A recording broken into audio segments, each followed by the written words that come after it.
تو پیر و مرشد نے فرمایا انسان بسا اوقات برے کام کرتے کرتے جانوروں جیسا بن جاتا ہے، غلاظت میں اتر جاتا ہے، اور ہے تو حیوان، انسان بھی حیوان ہی سے بنا ہے، حیوان ناطق ہے، اس کے اندر جب غلاظت بڑھ جاتی ہے تو بسا اوقات یہ جانوروں سے بھی نیچے گر جاتا ہے، جس کے ہمیں دیکھنے کو نتائج آج مل بھی رہے ہیں، بڑے بڑے اس کی مثالیں، بڑی مثالیں بھی آج موجود ہیں۔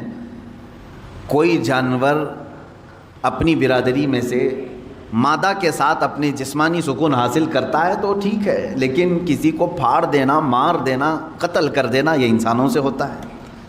ایک مجبور لڑکی اگر درندوں کو مل جائے تو یہ جس طرح کی حرکتیں کر جاتے ہیں جیسے آج سرخیوں میں موجود ہے بہت سارے حالات، تو کیا یہ انسان ہیں؟ انسان کہلانے کے لائق ہیں؟ کتے بھی اپنی جسمانی سکون حاصل کرتے ہیں لیکن کسی مادہ کو پھاڑ کر کے ختم نہیں کرتے، جہاں ان کا جسمانی سکون حاصل ہوا وہ چھوڑ دے۔ جانوروں میں اتنا ہے، لیکن انسان کے اندر جب انسانیت گر جاتی ہے تو وہ جانوروں سے بھی زیادہ ذلیل ہوتا ہے، ان سے بھی زیادہ گر جاتا ہے۔ اس لیے میرے عزیزو، انسانی صفات پر باقی رہنا یہ بھی کمال کی بات ہے۔ اللہ رب العزت کی بارگاہ میں شکر بھی بجا لا اور دعا بھی کرتے رہو، اے اللہ تو نے ہزاروں مخلوق میں سے مجھے انسان تو بنایا، اے کریم خدا مجھے آخری دم تک انسانیت پر ہی زندہ رکھ، انسانیت ہی پر زندہ رکھ۔ اس لیے کہ پہلے کی بہت ساری مثالیں ہماری کتابوں میں یہ بھی ملتی ہیں، کچھ لوگ مر گئے اور مرنے کے بعد ان کے چہرے بدل گئے، کسی کا چہرہ خنزیر کی شکل بن گیا، کسی کا گدھے کی شکل بن گیا، پہلے کی باتیں موجود ہیں، انسانوں کو بنایا گیا ہے، قرآن پاک میں بھی موجود ہے۔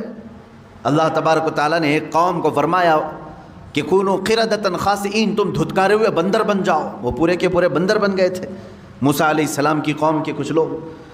تو انسان کبھی جانور بنتا ہے، یہ کب بنتا ہے؟ جب وہ اپنے اخلاق چھوڑ دیتا ہے۔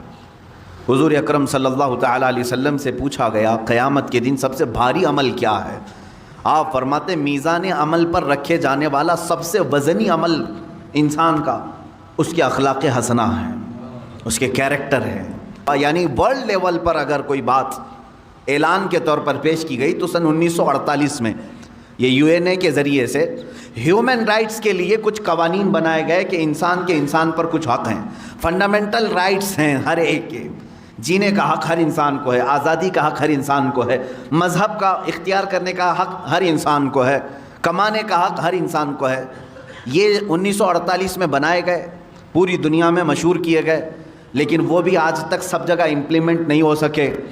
لیکن حجۃ الوداع کے موقع پر حضور اکرم صلی اللہ تعالیٰ علیہ وسلم نے حقوق انسانی، ہیومن رائٹس کا جو خطبہ دیا ہے اس کی مثال آج تک نہیں ہے۔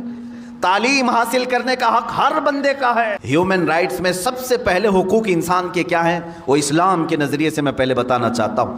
اللہ کے حبیب صلی اللہ تعالیٰ علیہ وسلم کی حدیث ہے، کل المسلم علی المسلم حرام دمہ ومالہ وعرضہ، ہر مسلمان پر کچھ چیزوں کا حرام، آپ نے فرمایا کچھ چیزیں حرام ہیں، اس کا خون لینا تمہارے لیے حرام ہے، خون مطلب بلڈ ڈونیٹ نہیں، قتل کرنا، کسی کا خون کرنا حرام ہے، اس کا مال تمہارے اوپر حرام ہے، اس کی عزت تمہارے اوپر حرام ہے۔ کیا مطلب ہے؟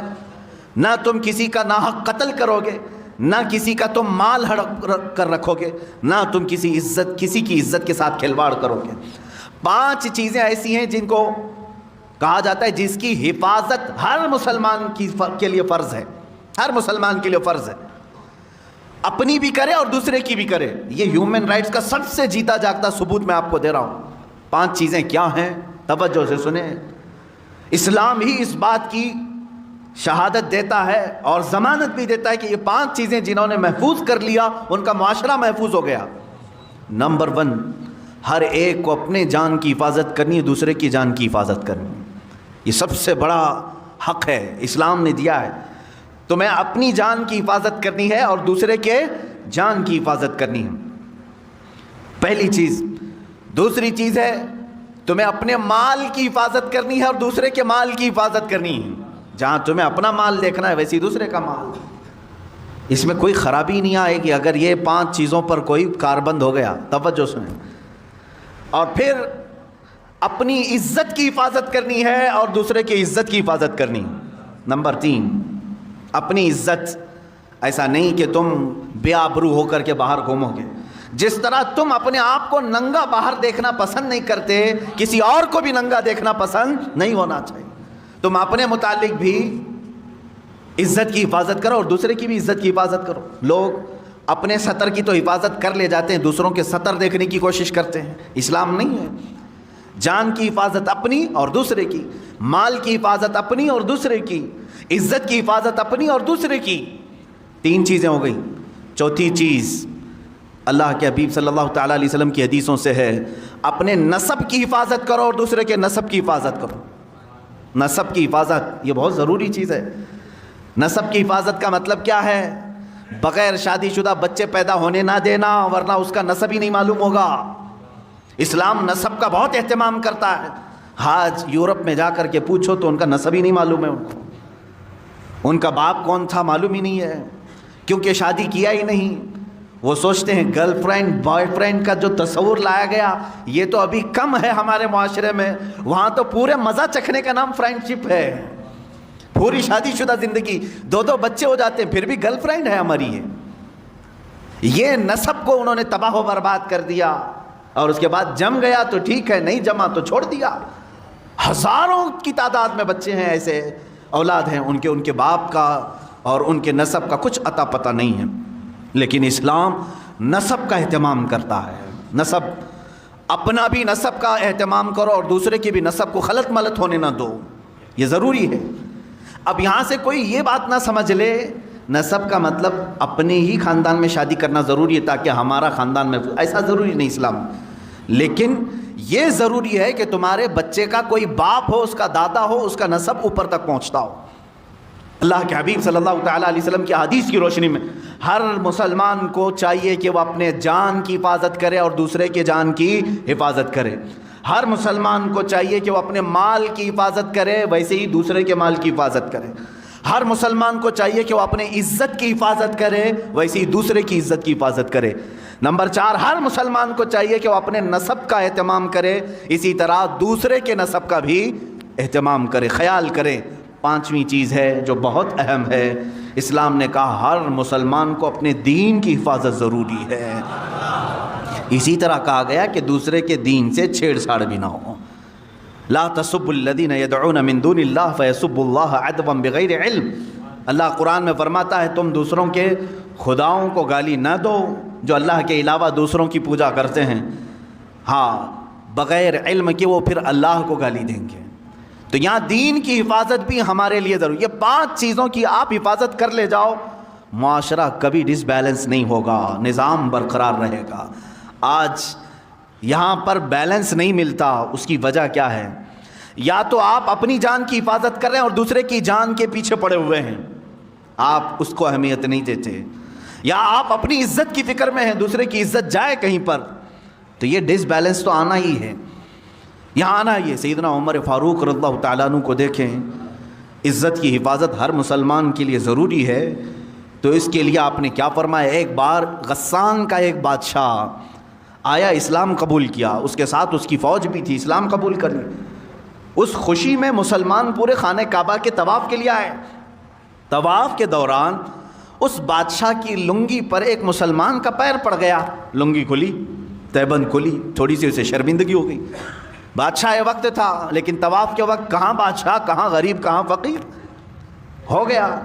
لیکن اس کے بدلے میں اس نے پلٹ کر کے اس مسلمان کو مارنا شروع کر دیا، بہت مارا، زخمی کر دیا. اب ظاہر سی بات ہے جان بوجھ کر کے تو اس کی لنگی کھینچی نہیں تھی اس مسلمان نے، اس کی تہبند پکڑ کر کھولا تو نہیں تھا، پڑ گیا پیر. سیدنا عمر فاروق رضی اللہ تعالیٰ عنہ کی بارگاہ عدالت میں یہ مسلمان نے مقدمہ کر دیا. کہا حضور یہ جو غسانی بادشاہ ہے، جبلہ بن احم اس کا نام تھا، اس کی تہبند پر میرا پیر پڑھا، غلطی سے ہوا، لیکن اس نے مجھے اس غلطی سے کئی زیادہ مارا ہے، زد و کوب کیا ہے، مجھے زخمی کر دیا ہے. سیدنا عمر فاروق رضی اللہ تعالیٰ عنہ نے اس مقدمے کو سننے کے بعد سیدھے بادشاہ کو اپنی عدالت میں طلب کیا. کہا بادشاہ آ جاؤ. جب وہ آیا تو کل تک تو بڑا اعزاز و اکرام تھا حضرت عمر فاروق کے ساتھ، تو وہ آپ کے بغل میں بیٹھنے آیا تو آپ نے کہا نہیں، وہاں کٹہرے میں کھڑا رہو جہاں مسلمان کھڑا ہے، اس لیے کہ آج تم ملزم کے الزام ہے تمہارے اوپر، تم بادشاہ ہوں گے اپنی زمانے کے، لیکن آج تمہارے اوپر الزام ہے، تمہیں وہیں کھڑا ہونا ہے جس نے الزام لگایا ہے۔ تو جب یہ بات ثابت ہوئی، بادشاہ نے کہا ہاں میں نے مارا، ظاہر سی بات ہے طواف کے دوران اس نے میری تہبند پر پیر رکھا، میری بے عزتی ہو گئی، میری بے عزتی ہو گئی، اس کے لیے میں نے مارا۔ حضرت عمر فاروق رضی اللہ تعالیٰ عنہ نے فرمایا اسلام صرف اپنی بے عزتی پر مارنے کا حکم نہیں دیتا، تجھے یہ بھی دیکھنا چاہیے تھا کہ سامنے والے کی تو نے کتنی بے عزتی کی، جس کا پیر پڑا اس کو مار کر کے تو نے کتنی بے عزتی کی۔ اسلام میں سب کی عزت برابر ہے، سب کی عزت برابر ہے۔ حکم دیا حضرت عمر فاروق رضی اللہ تعالیٰ عنہ نے، غلطی کی سزا 1 تھپڑ 2 تھپڑ ہو جاتی، اس نے جو زیادہ تجھ پر مارا ہے اتنا بدلہ تو اس کے ساتھ لے لے۔ فیصلہ ہو گیا، مسلمان کو کہا گیا تو اس بادشاہ کو ویسے ہی مار جیسے تجھے اس نے مارا ہے۔ اس نے کہا کیا ایسی بھی کوئی فیصلہ ہوتا ہے، ایسی عدالت ہوتی ہے بادشاہ کے ساتھ ایک عام آدمی کو مارنے کا حکم دے رہے ہیں آپ؟ کہا ہاں یہ عدالت مصطفیٰ ہے، یہاں ہر ایک کے حقوق برابر ہیں۔ وہ عدالت مصطفیٰ جہاں خود میرے آقا صلی اللہ علیہ وسلم فرماتے ہیں اگر میری بیٹی سے بھی کوئی چیز ثابت صادر ہو جائے میں اس کے بھی ہاتھ کاٹوں گا۔ اللہ کے نبی صلی اللہ تعالیٰ علیہ وسلم نے فرمایا یہ عدالت مصطفیٰ ہے۔ حقوق انسانی اس کو کہتے ہیں میرے عزیزو، ہیومن رائٹس اس کو کہا جاتا ہے۔ بادشاہ نے کہا مجھے مہلت دو، کل آپ کی عدالت میں آ کر کے میں یہ سزا قبول کر لوں گا، لیکن اسی رات کو غائب ہو گیا، اسلام بھی چھوڑا، مرتد ہو کر چلا گیا۔ بعض لوگ جو اپنے آپ کو روشن خیال کہتے ہیں اس زمانے میں یہ کہتے ہوں گے اگر معاف کر دیتے تو وہ اسلام میں تو رہ جاتا، اس کا دل بنا رہتا۔ حضرت عمر فاروق رضی اللہ تعالیٰ عنہ کے زمانے میں کچھ لوگوں نے کہا، لیکن وہ ماڈرن خیال کے نہیں تھے، لیکن انہوں نے کہا کچھ رعایت آپ کر جاتے وہ اور اس کی فوج رہ جاتی۔ حضرت عمر فاروق رضی اللہ تعالیٰ عنہ نے فرمایا اللہ کریم ہے، اس طرح کے 1000 بادشاہ اسلام میں لائے گا، کسی ایک کے جانے سے مجھے کچھ فرق نہیں پڑتا۔ فرق تو یہ ہوتا کہ اگر آج میں نے اس کے ساتھ الگ فیصلہ کیا ہوتا، صبح قیامت تک آنے والی قومیں بادشاہوں کے ساتھ الگ انصاف کرتی، غریبوں کے ساتھ الگ کرتی۔ یہ ہیومن رائٹس ہے۔ آپ کو معلوم ہے آخری حج ہے میرے آقا صلی اللہ علیہ وسلم کا، اس دن اللہ کے نبی صلی اللہ تعالیٰ علیہ وسلم جو 10ویں ذی الحجہ ہے، پوچھا ہے میرے صاحب آج کا دن کون سا ہے؟ کہا 10ویں ذی الحجہ ہے۔ حضور صلی اللہ تعالیٰ علیہ وسلم صحابہ سے فرماتے ہیں یہ زمین کون سی ہے تمہیں معلوم ہے؟ کہا اللہ کی مقدس سرزمین بلد اللہ الحرام مکہ مکرمہ۔ فرماتے ہیں یہ گھر خانہ کعبہ جانتے ہو؟ کہا یہ اللہ کا سب سے مقدس گھر ہے۔ اب سنو میرے آقا صلی اللہ علیہ وسلم فرماتے ہیں اس مہینے کی جیسی حرمت ہے، عزت ہے ذی الحجہ کی، اس شہر کی جیسی عزت ہے، اس خانہ کعبہ کی جیسی عزت ہے۔ حضور فرماتے میرے نزدیک ایک مومن کی عزت اس سے بڑھ کر کے ہے، ذی الحجہ کے مہینے سے بڑھ کر، بلد اللہ الحرام سے بڑھ کر، خانہ کعبہ سے بڑھ کر ایک مسلمان کی عزت کو اللہ کے نبی نے اتنا بلند کیا۔ اگر ہم خانہ کعبہ کی عزت کو نہیں اچھال سکتے، پسند نہیں کرتے، اسی طرح ہمیں کسی مسلمان کی عزت پر بھی حملہ نہیں کرنا چاہیے۔ یاد رکھیں قیامت کے دن ان معاملات میں پھنس جائیں گے۔ اب سنو تم بہت بڑے یہاں 1,00,000 2 لاکھ کھا کر کے ڈکار تک نہیں لے رہے ہیں، 1 درہم کی بات کرتا ہوں، 2 درہم کی بات کرتا ہوں۔ مدینہ رسول ہے، اللہ کے حبیب صلی اللہ تعالیٰ علیہ وسلم کی بارگاہ میں ایک صحابی رسول کا انتقال ہوا، جنازہ آیا، جنازے کے لیے صفیں کھڑی ہو گئیں۔ اللہ کے حبیب صلی اللہ تعالیٰ علیہ وسلم آگے بڑھے، جنازہ پڑھانے سے پہلے میرے آقا صلی اللہ علیہ وسلم نے پوچھا اس پر کسی کا قرض تو نہیں تھا، اس پر کسی کا حق باقی تو نہیں تھا؟ تو ایک جماعت میں کھڑے صف میں ایک صحابی نے کہا ہاں یا رسول اللہ یہ میرے 2 درہم باقی چھوڑ گیا ہے، میرے 2 درہم اس کے پاس تھے، ادا نہیں کیا اور موت آ گئی اس کی۔ اللہ کے حبیب صلی اللہ تعالیٰ علیہ وسلم کے الفاظ سنو، حدیث پاک میں موجود ہیں، صلو علی صاحبکم ولا اصلی علیہ، اے لوگو تم چاہو تو نماز پڑھ لو، میں اس پر نماز نہیں پڑھوں گا۔ 2 درہم باقی رکھ کر کے گیا، جنازہ تیار ہے، میں اس کی نماز جنازہ نہیں پڑھتا، تم چاہو تو پڑھ لو۔ اللہ کے حبیب صلی اللہ تعالیٰ علیہ وسلم یہ فرما کر پیچھے ہٹ گئے۔ جو رشتہ دار صحابہ تھے یا ان کے قریبی تھے انہوں نے کہا اے اللہ کے حبیب صلی اللہ علیہ وسلم 2 درہم پر نماز جنازہ نہیں ہوگی؟ کہا ہاں یہ حقوق انسان ہے، حقوق العباد ہے، یہ ہیومن رائٹس ہے۔ اللہ کے حبیب صلی اللہ تعالیٰ علیہ وسلم نے فرمایا تم اپنے صاحب کی نماز پڑھتے ہو تو پڑھ لو، میں نہیں پڑھوں گا۔ یہ مال مسلم کی حفاظت ہے، مسلمان کے مال کو جیسا تمہارا مال محفوظ ہے ویسا ہی دوسرے کا مال بھی محفوظ ہونا چاہیے۔ تو ایک صحابی نے بڑھ کر کے کہا آقا میں ضمانت دیتا ہوں کہ اس کے 2 درہم میں قرضہ چکا دوں گا، آپ نماز پڑھاتے ہیں۔ وہ سامنے آئے تو حضور صلی اللہ علیہ وسلم نے ان کو سامنے کیا، آؤ وقت بتاؤ کہ کس وقت ادا کرو گے۔ انہوں نے کہا کل کی مغرب تک میں 2 درہم ادا کر دوں گا، مجھے وقت دیا جائے۔ تو اس قرض خواہ سے پوچھا گیا کیا تجھے منظور ہے کل تک کا ٹائم؟ اس نے کہا ہاں یا رسول اللہ صلی اللہ علیہ وسلم۔ تب حضور نے نماز پڑھائی اور اس کے بعد دعا نہیں کی۔ دوسرا دن آیا مغرب، حضور اکرم صلی اللہ تعالیٰ علیہ وسلم انتظار میں تھے، فوراً اس صحابی کو بلایا جنہوں نے ضمانت لی تھی، وہ حاضر تھے اور وہ مال لے کر کے بھی آئے تھے 2 درہم، اور اس قرض خواہ کو ادا کیا۔ تب میرے آقا نے ہاتھ اٹھا کر کے دعا کیا، اے اللہ کل جس کی وفات ہوئی اس کی مغفرت فرما۔ ہیومن رائٹس کی اس سے بڑی مثال کہیں تم دکھا سکتے ہو؟ یعنی حقوق انسانی، مال مسلم ہر ایک کے لیے ضروری ہے اس کی حفاظت۔ جن لوگوں نے ہڑپ کر کے اب رکھا ہے یا کسی کا دینا باقی ہے، یاد رکھو 1 روپیہ تمہیں جہنم میں لے جا سکتا ہے۔ 1 روپیے کی بات کر رہا ہوں، 1 روپیہ تمہیں دوزخ میں لے جا سکتا ہے۔ جس کا دینا باقی ہے یہاں پر ختم کر کے چلے جاؤ۔ 2 باتیں اور میں کہہ جاتا ہوں، مسلمان پر جو حقوق فرض ہیں اس میں مال کی بھی حفاظت فرض ہے۔ فرمایا گیا کل قیامت کے دن کچھ لوگوں کے گلے میں زمینوں کا توق ڈالا جائے گا، زمینیں لٹکائی جائیں گی اور وہ اس بوجھ سے ان کا چہرہ نیچے جھک چکا ہوگا۔ بڑی بڑی زمینیں گلے میں توق بنا کر ڈالی جائیں گی۔ تم کیا سمجھ رہے ہو میں تو اتنا ہی چھوٹا ہوں، اتنی بڑی زمین گلے میں کہاں سے آئے گی؟ قیامت کے دن جہنم میں جانے والے کی شکل بہت بڑی بنائی جائے گی۔ حدیث پاک میں ملتا ہے ایک جہنمی کی شکل مکہ اور مدینے کے بیچ جتنا فاصلہ اتنے بڑے فاصلے جیسی بنائی جائے گی۔ 450 کلومیٹر کا فاصلہ ہے، 425 کلومیٹر کا فاصلہ ہے۔ اگر ایک آدمی بیٹھ جائے تو کہا گیا کہ ادھر اس کا ہاتھ ہوگا ادھر ایک ہاتھ ہوگا، اتنی بڑی شکل بنائی جائے گی۔ اب اسے دوزخ میں ڈالا جائے گا، زمینوں کا توق اس کے گلے میں ڈالا جائے گا۔ کیوں؟ کہا اس کی زمین ہڑپا ہوگا، اس کی زمین پر قبضہ کیا تھا، اس کا مال لیا تھا۔ یہ سب قیامت کے دن سَيُطَوَّقُونَ مَا بَخِلُوا بِهِ يَوْمَ الْقِيَامَةِ۔ اللہ تعالیٰ نے قرآن میں بھی فرمایا جو کچھ انہوں نے بخالت کی وجہ سے بچا کر اپنے پاس رکھ لیا تھا یہ توق بنا کر گلے کا ہار بنا کر کے قیامت کے دن ڈالا جائے گا۔ حقوق میں تم پورے کے پورے اتر جاؤ مسلمانوں، ایک دوسرے کا حق نہ کھاؤ۔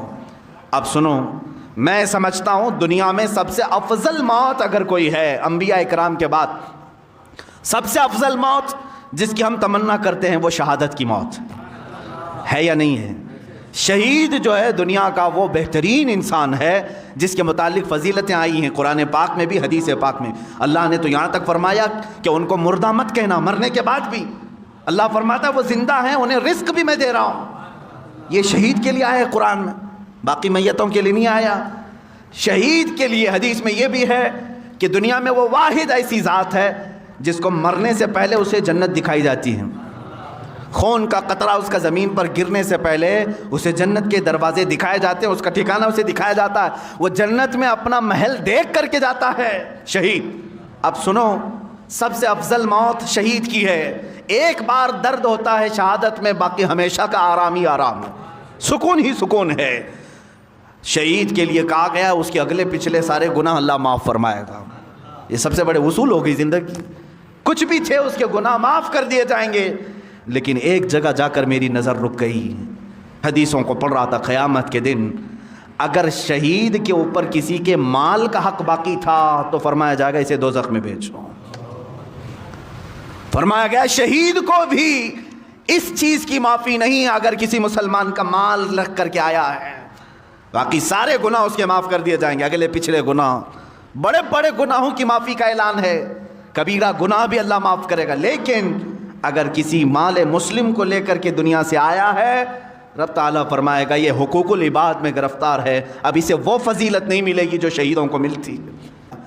مدینۃ الرسول کو دیکھیں ہیں، ایک مرتبہ ایران کے بادشاہ نے 2 قاصد بھیجے چھپ کر کے، وہ آئے مدینہ پاک میں، اور یہ زمانہ سیدنا عمر فاروق رضی اللہ تعالیٰ عنہ کا ہے، عمر ابن خطاب رضی اللہ تعالیٰ عنہ کا ہے۔ مدینہ میں وہ آئے، انہوں نے ڈھونڈنا شروع کیا، کچھ صحابہ ملے، ان سے کہا، پوچھا کہ مسلمانوں کا مرکزی شہر ہے، راجدھانی ہے، کیپٹل سٹی ہے، جہاں سے 6 بڑے بڑے ملکوں کو سنبھالا جا رہا تھا اس زمانے میں۔ وہ آئے 2 ایرانی، کہا تمہارا بادشاہ کہاں رہتا ہے؟ تمہارا بادشاہ کہاں رہتا ہے؟ صحابہ ہنسنے لگے، کہا ہمارا بادشاہ نہیں ہوتا، ہمارا بادشاہ نہیں ہوتا۔ کہا پھر کیا ہوتا ہے؟ کہا امیر المومنین ہوتا ہے۔ بادشاہ کا لفظ تو یہ وہابیوں نے شروع کیا ہے، یہ سعودیوں نے، آج بھی یہ ملک کہتے ہیں، بادشاہ کہتے ہیں۔ اسلامی نظام تھوڑی نہ ہے، اسلامی نظام نہیں ہے جو یہ غصب کر کے آج بیٹھے ہوئے تخت پر اور جانشین پہ جانشین اپنے بچوں کو بناتے ہوئے۔ اسلام نے ایسا کبھی نظام نہیں رکھا۔ اگر جانشین بیٹا ہی بادشاہ بننا ہوتا تو صدیق اکبر کے بھی بیٹے تھے، عمر فاروق کے بھی بیٹے تھے، انہوں نے کبھی اپنے بعد اپنے بیٹوں کو تخت پر نہیں بٹھایا۔ کہا یہ امت مصطفیٰ فیصلہ کرے گی، جو ان میں سب سے افضل ہوگا وہ اس کی باغ ڈور سنبھالے گا، بادشاہ نہیں ہوتا ہمارا۔ کہا ٹھیک ہے، بادشاہ نے امیر المومنین، چلو ٹھیک ہے امیر المومنین تمہارے یہاں بولنے کا لفظ الگ ہوگا، اچھا اس کا محل کہاں ہے؟ وہ پھر مسکرائے، کہا اس کا محل بھی نہیں ہوتا، اس کا محل بھی نہیں ہوتا۔ کہا پھر کہاں ملے گا تمہارا امیر؟ کہا دیکھو مسجد نبوی کے قریب میں ایک پیپل کا جھاڑ ہے، اس کے نیچے سو رہا ہوگا، ایک درخت ہے پیلو کا، اس کے نیچے آرام کر رہا ہوگا۔ وہ دونوں آئے اور دیکھا تو دوپہر کا وقت تھا، کڑی دھوپ ہے، اس درخت کے چھاؤں میں، سائے میں حضرت عمر فاروق رضی اللہ تعالیٰ عنہ ہلکی سی ایک پتلی چادر بچھائے ہوئے، ننگی پیٹھ ہے، آرام فرما رہے ہیں۔ دیکھ کر کے وہ ہیبت زدہ رہ گئے، یہی عمر ہے جس سے قیصر و کسریٰ تھرا رہے ہیں، وہ کپ کپی ہے ان کے اندر اور یہ یہاں تنہا سو رہا ہے۔ اسی اسنا میں حضرت عمر فاروق رضی اللہ تعالیٰ عنہ کی آنکھ کھل گئی۔ آپ نے پوچھا تم لوگ قاصد بن کر کے آئے ہو اور دل میں سوچ رہے ہوگے کہ ابھی چاہیں تو ہم حملہ کر لیں۔ وہ ڈر گئے، کانپنے لگے۔ حضرت عمر فاروق رضی اللہ تعالیٰ عنہ نے فرمایا یاد رکھو ہم نے اپنے تخت خلافت کو کسی کے خون پر نہیں بٹھایا جیسے تمہارے بادشاہوں نے جمع کر رکھا ہے، ہم دوسروں کے جان کی حفاظت کرتے ہیں، سارے ہماری جان کی بھی حفاظت کرتے ہیں۔ جب تم مسلمان کی اور دیگر مخلوق کے جان کی حفاظت کرو گے اللہ تمہارے جان کی حفاظت کرے گا۔ اللہ رب العزت میری حفاظت میں، جب تک رب تعالیٰ نہ چاہے مجھ پر کچھ نہیں ہوگا۔ یہ توکل تھا، وہ یقین تھا، اور مدینہ طیبہ میں اس طرح سے آرام سے رہنے کی ایک وجہ یہی تھی کہ ان کا دل اندر سے پاک تھا کہ ہم سب کسی دوسرے کی جان کی ہم اس طرح سے بے حرمتی کرنا نہیں چاہتے، تو اللہ تعالیٰ جب تک نہ چاہے ہمارے ساتھ کچھ برا نہیں ہوگا۔ عزیزان گرامی وقار، میں پھر سے یہی بات کرنا چاہوں گا، اللہ کا ہزارہ نہیں کروڑہ احسان ہے، اس نے ایک پاکیزہ دین اسلام میں ہمیں پیدا کیا ہے، جہاں ہمیں اللہ رب العزت نے کاسٹزم کے تمام فرق کو ختم کرنے کا حکم دیا۔ اللہ تعالیٰ نے فرمایا ہے کہ ان اکرمکم عند اللہ اتقاکم، تم میں کوئی بھی افضل نہیں، کوئی افضل نہیں، تم میں سب سے زیادہ افضل وہ ہے جس کے اخلاق سب سے اچھے ہوں گے، جو پرہیزگار سب سے زیادہ ہو وہی افضل ہے، وہ چاہے کسی بھی چھوٹی برادری میں پیدا کیوں نہ ہوا ہو وہ ہمارے لیے افضل ہے، تقویٰ سے افضل ہوگا۔ یہاں تک کہ سادات ہمارے ہاں بالکل محترم ہیں، حضور اکرم صلی اللہ تعالیٰ علیہ وسلم کی آل ہیں، لیکن خاندان کا یہ تعصب ان کے لیے بھی جائز نہیں۔ اگر کوئی یہ کہے میں سید ہوں مجھے ٹیکس دو، تو وہ جرت کر رہا ہے دین اسلام میں، اسلام میں وہ جرت کر رہا ہے۔ میں سادات کو بہت ادب کی نگاہ سے دیکھتا ہوں، اور یقیناً ہمارے آقا صلی اللہ علیہ وسلم نے ہمیں حکم بھی فرمایا، لیکن سادات کو جس طرح سے فوقیت حاصل ہے وہ ہمارا اپنا پرسنل معاملہ، ہم ادب و احترام کریں، لیکن جو سادات ہیں ان کے لیے حضور نے کیا فرمایا؟ اپنی بیٹی حضرت فاطمہ سے کہا تو عمل چھوڑنا مت، اعملی یا فاطمہ، اے فاطمہ نماز روزے حج و زکوٰۃ جو تم پر فرض ہیں اس میں کوتاہی نہ آنے پائے، یہ سوچ کر کے کہ میں رسول کی بیٹی ہوں عمل نہیں چھوڑنا۔ حضور نے اپنی بیٹی کو حکم دیا ہے، بعد کے آنے والی اولاد پر تو اور بھی زیادہ فرض ہے۔ عزیزان گرامی، کاسٹزم یا یہ خاندانی تعصب، اس چیز کو اگر کوئی لے کے آتا ہے یہ خان ہے، یہ پٹھان ہے، یہ مرزا ہے، یہ سید ہے، یہ تمام تصورات اسلام میں نہیں ہیں میرے عزیز۔ ٹھیک ہے پہچان کے لیے کوئی خاندان ہو سکتا ہے تمہارا، الگ تعارف کے لیے کوئی تمہاری برادری ہو سکتی ہے، لیکن کسی برادری کو کسی پر فوقیت حاصل نہیں ہے۔ اگر ایسا ہی ہوتا تو میں نے دیکھا ہے سادات ہمارے ہاں افضل خاندان ہے، اس میں ہمیں بھی معلوم ہے، لیکن جب بغداد مقدس کے سلطان الاولیاء سیدنا عبد القادر جیلانی قدس اللہ سرہ شریف کی بارگاہ میں جاتا ہوں، دیکھتا ہوں یہ سلطان الاولیاء ہے، قطب الاقطاب ہے، شہباز لامکانی ہے، قندیل سمدانی ہے، سارے ان کو اللہ تعالیٰ نے مقامات و مراتب عطا کیے۔ اب ظاہر سی بات ہے جو خود ولیوں کا سردار ہو وہ سادات میں سے بھی ہیں، حسنی سید ہیں، حسینی سید ہیں، ماں اور باپ دونوں کی طرف سے سید ہیں، ساری افضلیت جمع تھی، لیکن جب بیعت کرنے کی بات آئی کس کے ہاتھ میں آپ نے ہاتھ دیا؟ ابو سعید مخزومی رحمۃ اللہ تعالیٰ علیہ، جو سید نہیں تھے، غیر سید کے ہاتھ میں آپ بیعت ہوئے۔ اب ہندوستان کے سلطان غریب نواز کی بارگاہ میں دیکھیں، سلطان الاولیاء یہ خود بھی سید زادے ہیں، سرکار غریب نواز آل رسول میں ہیں، عطائے رسول بھی ہیں، لیکن پیر و مرشد خواجہ عثمان ہارونی سید نہیں ہیں۔ اسلام نے یہ ہمیں بتایا ہے کہ ہمارے ہاں خاندان افضل ہیں، لیکن اگر کوئی غریب نواز کا پیر بن سکتا ہے غیر سید، غوث پاک کا کوئی پیر بن سکتا ہے غیر سید، تو اسلام یہی بتانا چاہتا ہے تم میں افضل وہ ہے جس کا تقوی زیادہ ہو۔ جان کی حفاظت، اپنے جان کی حفاظت، ضروری ہے خود کو ہلاکت میں ڈالنے کی اجازت اسلام نے نہیں دیا، سوسائڈ کی تمہیں اجازت نہیں، آتم ہتیا کرنے والے کی بہت بڑی وعید آئی ہے، جس نے خودکشی کی وہ سیدھے جہنم میں جائے گا۔ تمہیں اپنے جان کی حفاظت کرنے کا حکم دیا گیا۔ جو اپنے آپ کو تباہ کر رہے ہیں، چاہے وہ کسی نشے کے ذریعے سے یا کسی دوا کے ذریعے سے، وہ بھی خودکشی میں آئے گا، وہ بھی خودکشی میں آئے گا۔ کوئی اتنا نشہ کر لیا کہ مر گیا تو اس نے اپنے آپ کو ہلاک کر دیا، جہنم میں جائے گا۔ خودکشی کرنے والا، اپنے جان کی حفاظت کرو اور دوسرے کی جان کی حفاظت کرو۔ نمبر 2، اپنے مال کی حفاظت، اسی طرح دوسرے کے مال کی حفاظت، اس کے مال میں تم خورد برد نہ کرو اور اپنے مال کو بھی ضائع ہونے نہ دو۔ نمبر 3، اپنی عزت کی حفاظت کرو، اسی طرح دوسرے کی عزت کی بھی، جس طرح تم اپنا سطر کھلنے نہیں دیتے اسی طرح دوسرے کا بھی سطر کھلنے نہ دو۔ اپنے گھر کی عورتوں کی جیسی تم حفاظت کرتے ہو، دوسری کسی عورت پر تمہاری نگاہ بھی نہ پڑنے پائے۔ میری بہن جتنا میرے لیے عزیز ہے، اسی طرح دوسرے کی بھی بہن اس کے لیے عزیز ہوتی ہے۔ میری ماں جس طرح میرے لیے محترم ہے، اسی طرح دوسرے کی ماں بھی میرے لیے محترم ہو۔ ہم سب کی عورتوں کی بھی حفاظت کریں۔ یہ 3 چیزیں ہو گئی۔ نمبر 4، اپنے نسب کا اہتمام کرو، حفاظت کرو کہ نسب خلط ملط نہ ہونے پائے۔ نمبر 5 ہے اپنے دین کی حفاظت کرو، دین میں کبھی کوئی دراندازی کرنے نہ پائے۔ تم آج دائرہ اسلام میں ہو، اس بات کی ہمیشہ کوشش کرتے رہو جب میری آنکھیں بند ہوں تو دین اسلام پر بند ہو، میں اٹھایا جاؤں تو میرا جنازہ اسلام پر اٹھایا جائے۔ اللہ رب العزت ہمیں ان 5 چیزوں کی حفاظت کی توفیق عطا فرمائے۔ وآخر دعوانا ان الحمد للہ رب العالمین۔